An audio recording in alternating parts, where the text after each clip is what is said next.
हमारे IND money के पिछले वीडियो को प्यार देने के लिए बहुत बहुत थैंक यू। उसको देख करके आपको ये तो समझ आ ही गया होगा कि क्या आपको आईएनडी मनी का यूज करना चाहिए या नहीं करना चाहिए। उस वीडियो को आप लोगों ने काफी पसंद किया। आईडीसी कमेंट जो मैंने करने को बोला था वो कमेंट भी किया, तो इसीलिए आज की वीडियो में मैं आपको आईएनडी मनी के डिटेल चार्जेस बताऊंगा जो कि मैंने आपको कमेंट करने को बोला था आईडीसी। तो डिटेल चार्जेस हम डिस्कस करेंगे। एक्चुअली थंबनेल पर तो मैंने सिर्फ ऑप्शन ट्रेडिंग और इंट्राडे और यूएस स्टॉक के बारे में लिखा था, लेकिन एक्चुअली मैं आपको बताऊंगा म्यूचुअल फंड के चार्जेस, स्टॉक ब्रोकिंग के चार्जेस, इसके अलावा एनपीएस के और भी बहुत सारे जो भी इसके XYZ चार्जेस लगते हैं आईएनडी मनी के। तो आपको कुल मिलाकर के अगर आप ये वीडियो देख लेते हो तो आईएनडी मनी के जो चार्जेस है तो उसके ऊपर पर्टिकुलरली आपको कोई दूसरा वीडियो देखने की जरूरत नहीं पड़ेगी, ये मैं आपको वादा दिलाता हूँ। तो सीधे चलते हैं मेरे लैपटॉप की स्क्रीन पर, without time wasting any time start करते हैं वीडियो को। उससे पहले प्लीज इसी तरीके के इन्वेस्टमेंट ऐप से रिलेटेड वीडियो देखने के लिए हमारे चैनल को सब्सक्राइब करें और बेल आइकन को भी दबाएं। बेल आइकन को नहीं दबाने से आपके पास नोटिफिकेशन नहीं पहुंचते हैं, जिसकी वजह से आप इन्फॉर्मेशन को मिस कर देते हैं। तो स्टार्ट करते हैं वीडियो को। मेरा नाम है विकास मीना, आप देख रहे हैं डीमैट टाइप। तो गाइस सबसे पहले स्टॉक ब्रोकिंग है, क्योंकि आजकल आईएनडी मनी जो है वो आपको पोर्टफोलियो सर्विस वगैरह के साथ साथ सबसे मेन जो काम हो गया वो स्टॉक ब्रोकिंग का काम हो गया इनका। तो डीमैट अकाउंट के चार्जेस को समझते हैं। सबसे पहले अकाउंट ओपनिंग यहाँ पर आपको फ्री ऑफ कॉस्ट मिल जाती है। आपको अकाउंट ओपनिंग के लिए कोई पैसा नहीं देना है। एएमसी भी आपको 0 मिल जाती है, आप स्क्रीन पर देख सकते हैं। इक्विटी के जो ब्रोकरेजेस हैं वो 0.05% या 20 जो भी इनमें से लोअर होगा वो लगता है। अभी एक्चुअली ये जो ब्रोकरेज चार्जेस है एग्जैक्टली सेम है ग्रो और अप स्टॉक्स के। जो अप स्टॉक्स में भी और ग्रो में भी सेम आपको अकाउंट ओपनिंग एएमसी फ्री मिलती है। ब्रोकरेज चार्जेस आपको 0.05% या 20 रुपीज जो भी लोअर होता है वो लगता है। इसी तरीके से एफ एंड ओ पर वहां भी अप स्टॉक्स और ग्रो में दोनों में आपको 20 रुपीज फ्लैट ब्रोकरेज पे करना पड़ता है। तो ब्रोकरेज चार्जेस बिल्कुल सेम है ग्रो और यहाँ पर अप स्टॉक्स के। अब इसके बाद यहाँ पर बात करें हम यूएस स्टॉक्स के चार्जेस की, क्योंकि वो एक इनका बहुत ही पुराना और काफी इंपॉर्टेंट फीचर हो जाता है। काफी दिनों से ये इस फैसिलिटी को प्रोवाइड कर रहे हैं। अगर आपको यहाँ पर ये समझ में नहीं आया है कि ये 20 रुपीज या 0.05 में से कौन सा लोअर है वो कैसे लगेगा, तो मैं भी आपको वो चीज भी एक्सप्लेन कर दूंगा। लेकिन उससे पहले एक बार हम यूएस स्टॉक्स के चार्जेस को समझ लेते हैं, क्योंकि काफी सारे ऐसे लोग हैं जो यूएस स्टॉक्स में इन्वेस्ट करते हैं और वो इन चार्जेस को पहले समझना चाहते हैं। तो देखिए अकाउंट ओपनिंग फीस यहाँ पर भी आपको 0 मिलती है, यानी कि यूएस स्टॉक्स में अगर आप इन्वेस्ट करना चाहते हैं, ट्रेड करना चाहते हैं आईएनडी मनी के थ्रू, तो आपको अकाउंट ओपनिंग के लिए कोई पैसा नहीं देना है। इसके अलावा प्रोफाइल वेरिफिकेशन का चार्ज 0 है। 0.15% brokerage on all US trades. तो देखिए ये एक्चुअली पहले यहाँ पर ये ब्रोकरेज नहीं था, शायद कम था या नहीं था। लास्ट ईयर मैंने चेकआउट किया था तो उस टाइम ये चार्ज नहीं था, लेकिन अब यहाँ पर ये जो चार्ज है ये 0.15% लग रहा है, काफी ज्यादा लग रहा है एक्चुअली। तो ये जो अमाउंट है ये ब्रोकरेज आपको काफी ज्यादा पे करना पड़ेगा। इसके अलावा एएमसी जो है वो आपको यहाँ पर 0 मिल जाती है। एसआईपी के लिए भी आपको कोई चार्ज नहीं देना होता है। कहीं दूसरे प्लेटफॉर्म पर भी अगर आप एसआईपी करते हैं तो उसके लिए कोई एडिशनल चार्ज नहीं होता है।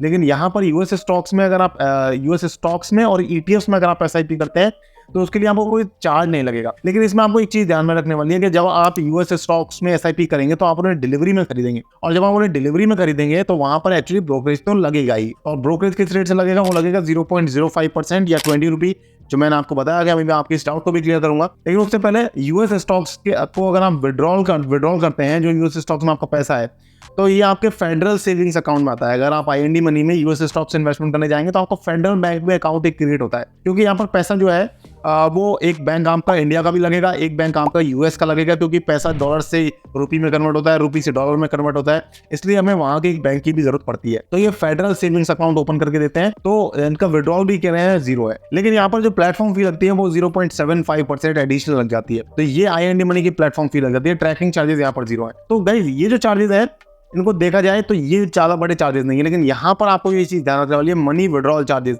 अगर आप पैसा विड्रॉ करते हैं तो $5 का आपको यहाँ पर पेमेंट करना पड़ता है, आपकी जो कि आपके फेडरल बैंक के अकाउंट में आएगा। इसके अलावा टैक्सेशन लगता है। देखिए 24 मंथ से कम अगर आपका होल्डिंग ड्यूरेशन है तो आपको शॉर्ट टर्म कैपिटल गेन्स लगेगा। अगर 24 मंथ से ज्यादा के लिए अगर आप होल्ड करते हैं तो लॉन्ग टर्म कैपिटल गेन्स लगेगा। अब जो एसटीसीजी है वो आपके इनकम टैक्स स्लैब के हिसाब से लगता है, यानी कि शॉर्ट टर्म वाला आपकी इनकम टैक्स स्लैब के हिसाब से लगेगा।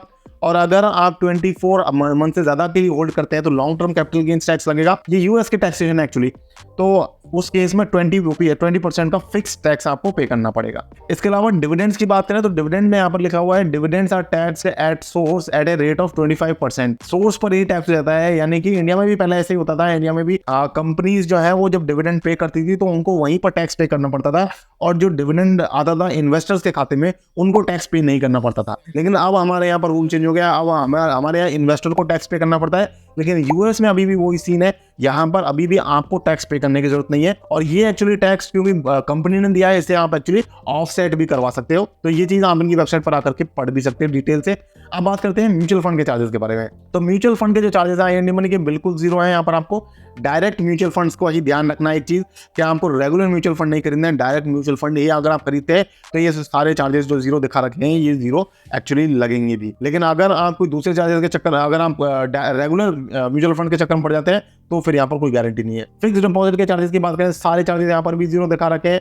तो फिक्स डिपॉजिट भी अगर आप करते हैं तो आपको कोई यहाँ पर एडिशनल चार्ज नहीं पे करना है। एनपीएस की अगर बात करें तो एनपीएस क्योंकि गवर्नमेंट की स्कीम हो जाती है, इसलिए यूजर चार्जेस के यूजर रजिस्ट्रेशन के लिए 200 plus GST one time fees देना पड़ता है आपको। इसके अलावा कंट्रीब्यूशन प्रोसेसिंग 0.25% और 30 रुपी। एक्चुअली ये चार्ज जो है वो मुझे थोड़ा सा ज़्यादा लग रहा है क्योंकि यहाँ पर कंट्रीब्यूशन पर कोई इस तरीके का प्रोसेसिंग फी नहीं लगता था। हालांकि इसे कैप किया गया 25,000 रुपीज़ पर। और इसमें एक यूएस स्टॉक्स में भी एक चीज़ रह गई थी जो मैं आपको बताऊंगा। लेकिन यहाँ पर कंट्रीब्यूशन पर जाए, यानी कि जब हम एनपीएस में कोई किस्तें भरेंगे, यानी कि जो कंट्रीब्यूशन करेंगे तो उस पर भी ये 0.25% या 30 रुपी जो भी आया होगा वो ले रहा है। तो ये काफ़ी ज़्यादा लग रहा है मेरे को एक्चुअली। और non financial transaction processing, non financial transaction अगर आप करते हैं कोई, तो वहाँ पर आपको 30 रुपी प्लस जीएसटी का चार्ज पे करना पड़ेगा। अब एक्चुअली यूएस स्टॉक्स में एक इंपॉर्टेंट चीज़ थी जो बताना जरूरी था, वो था यहाँ पर ये इनका प्लेटफॉर्म फी 0.75% जो मैंने बताया, ये एक्चुअली कैप्ड है। यहाँ पर छोटा सा लिखा हुआ है नीचे, अगर हम देखेंगे तो 1000 रुपी पर कैप्ड है, यानी कि इसे 1000 रुपी से ज़्यादा नहीं लगेगा। लेकिन ब्रोकरेज जो है वो भी गाइस यहाँ पर 0.15%। हालांकि यूएस का है और यूएस वाले इंडिया में काफ़ी कम प्लेटफॉर्म्स इस वजह से ज़्यादा हो सकता है। बाकी इंडिया के ब्रोकरेजेस जो है वो आपको इसी रेंज में मिलते हैं, जो कि यहाँ पर मैंने बताया भी 0.05% या 20 रुपी। अब यहाँ पर आपका एक डाउट हो सकता है कि सर ये 20 रुपी लगेगा या 0.05% लगेगा, ये एक्चुअली कौन सा लगेगा और ये कैसे लगता है? तो देखिए इसकी कैलकुलेशन सिंपल दो तरीके से होती है। जब भी आप कोई शेयर खरीदते हैं तो शेयर की क्वांटिटी और उसकी रेट को मल्टीप्लाई कर दीजिए। अगर मान लीजिए वो 10 रुपये के आपने शेयर खरीदे और 100 शेयर खरीदे, 1000 हो गया। 1000 का पहले 0.05% की रेट से हर ब्रोकर जो है वो पहले परसेंट वाला जो उनका नंबर है उससे उस ब्रोकरेज को कैलकुलेट करता है।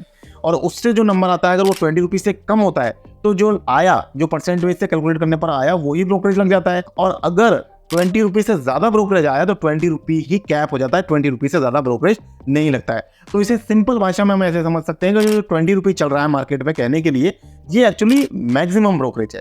लेकिन अगर आप छोटे अमाउंट्स में ट्रेड करते हैं तो आपका ब्रोकरेज जो है वो एक्चुअली 20 रुपीज से भी कम बनता है। तो यहाँ पर आपको जो इनका परसेंट बेस वाला नंबर है उस पर भी ध्यान देना चाहिए। एक्चुअली एंजल वन जो है वो आपको 0.03% की रेट से ब्रोकरेजेस अप्लाई करता है, और जीरोधा भी, अप स्टॉक्स ग्रो आपको दोनों इसी रेट में करते हैं। और अप स्टॉक्स और ग्रो आपको डिलीवरी भी फ्री नहीं देते हैं। अगेन सेम केस है यहाँ पर आई मनी का। आई मनी भी आपको यहाँ पर डिलीवरी फ्री नहीं दे रहा है, उन्होंने कहीं से भी सेपरेटली डिलीवरी का मेंशन नहीं कर रखा है। डिलीवरी पर भी आपको ये इसी रेट से ब्रोकरेज चार्ज करने वाले हैं। एंजल वन और जीरोधा में आपको डिलीवरी फ्री मिल जाती है। मैंने इन दोनों का लिंक भी डाला हुआ है मेरे फेवरेट डीमैट अकाउंट से, अगर आप चाहे तो आप वहां से डीमैट अकाउंट बना सकते हैं। नहीं बनाते तो कोई इशू नहीं है, हमें सपोर्ट करने के लिए अगर आप चाहे तो जाकर के वहां पर अपना डीमैट अकाउंट क्रिएट कर सकते हैं। दोनों में ही मेरे डीमैट अकाउंट है, बहुत ही बढ़िया, बहुत ही शानदार है। यूएस स्टॉक्स के लिए आपको जो है आई मनी थोड़ा सा बेटर हो जाता है क्योंकि ये डेडिकेटेड यूएस स्टॉक के लिए एक प्लेटफॉर्म है। इसके अलावा अगर आप मेरी इन्वेस्टमेंट एक्टिविटीज के बारे में जानना चाहते हैं तो मेरे साथ टेलीग्राम चैनल पर भी जुड़ सकते हैं, जिसका लिंक आपको डिस्क्रिप्शन में मैं डाल दूंगा। और हमारे पिछले वीडियोस को देखने के लिए बहुत बहुत धन्यवाद। जैसे मैंने कहा, हमने कमेंट भी किया आईडीसी, तो उसी लिए मैं आपके लिए वीडियो लेकर के आया। अगर आपको वीडियो पसंद आया तो प्लीज लाइक भी करें इस वीडियो को, सब्सक्राइब करें हमारे चैनल को इसी तरह के इन्वेस्टमेंट ऐप से रिलेटेड ब्रोकरेज चार्जेस, उनके ब्रोकरेज कैलकुलेटर को समझने के लिए, उनके रिव्यूज समझने के लिए, उनके प्रोज एंड कॉन समझने के लिए हमारे चैनल को सब्सक्राइब करें और बेल आइकन को भी दबाएं। आज की वीडियो में इतना ही गाइस, मिलते हैं फिर किसी नए वीडियो में, तब तक के लिए मुझे दीजिए इजाजत। जय हिंद, जय भारत।